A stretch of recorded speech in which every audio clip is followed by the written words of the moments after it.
Por exemplo, a teologia do Deus no controle. Quer dizer, o teísmo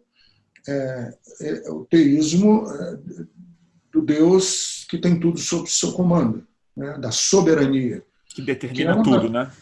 Deus domina tudo. Deus é um ser que está fora da história, está acima do tempo, está acima da realidade que nós conhecemos, né? Está no sobrenatural, e de lá ele arbitra, de lá ele determina todas as coisas.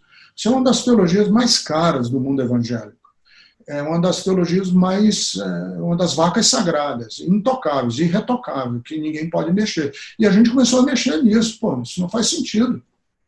Quer dizer que se Deus está no controle, ele está no controle, inclusive, do ato de um estuprador. Faz sentido você dizer isso?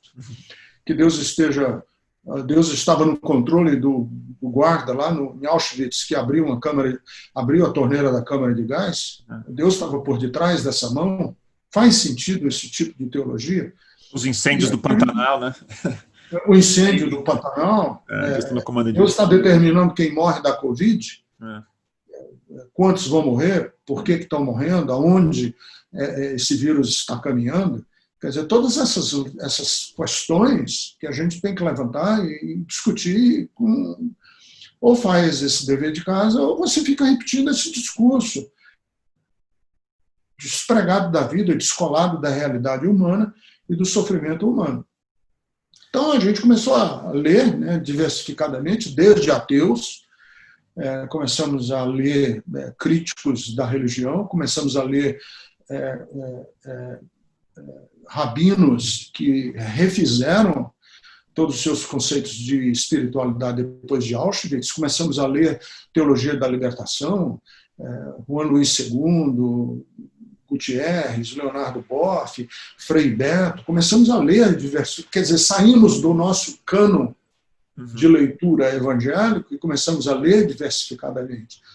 E aí é onde está, eu diria, assim, a raiva maior do mundo evangélico comigo, é porque eles sabem que eu faço uma crítica a partir dos arrazoados de dentro e não de fora, porque eu estive lá, eu fiz esse caminho e conheço os bastidores.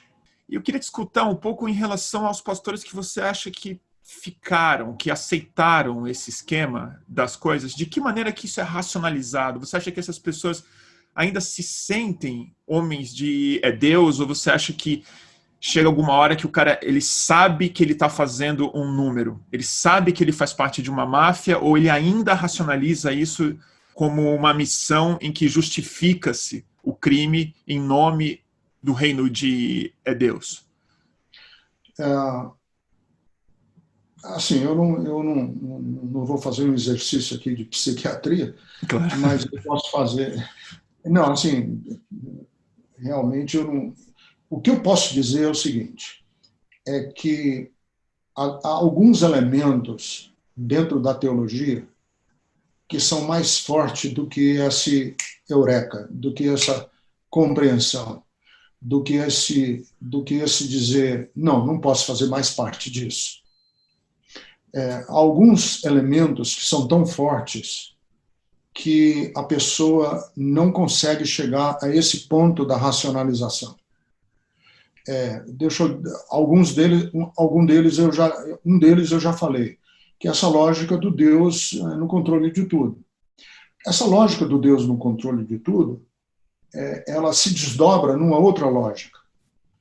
Se Deus está no controle de tudo, ele está a conduzir a história para um bem maior, para um bem glorioso, para um fim, e aí vem todos os milenarismos, para um fim apoteótico da história.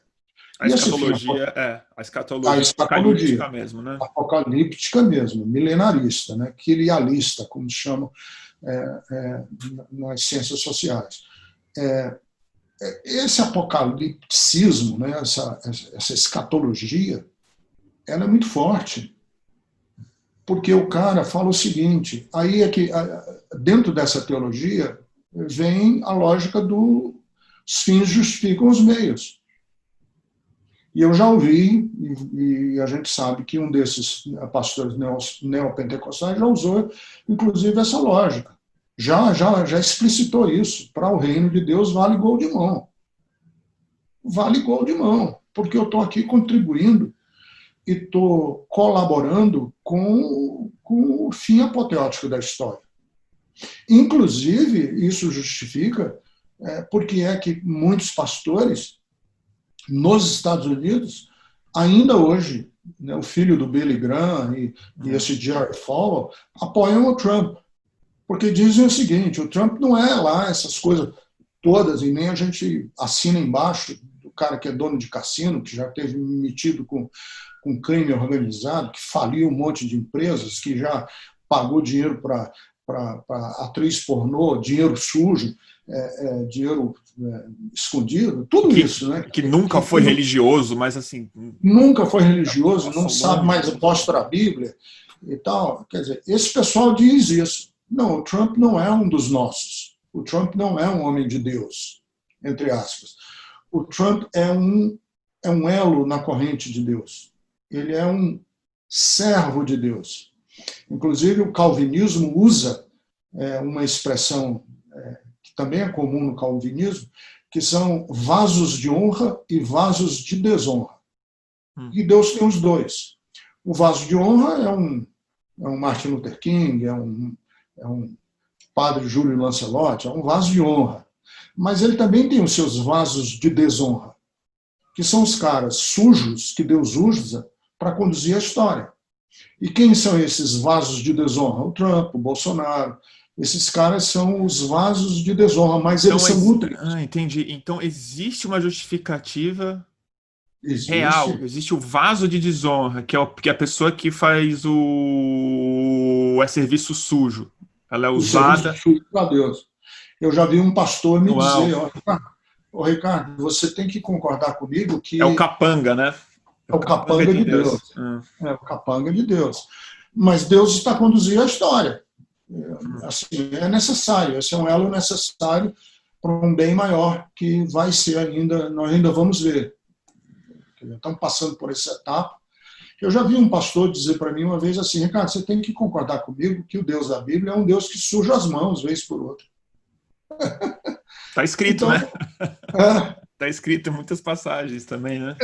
Então, se Deus sujou as mãos, muitas vezes, por que ele não está sujando agora?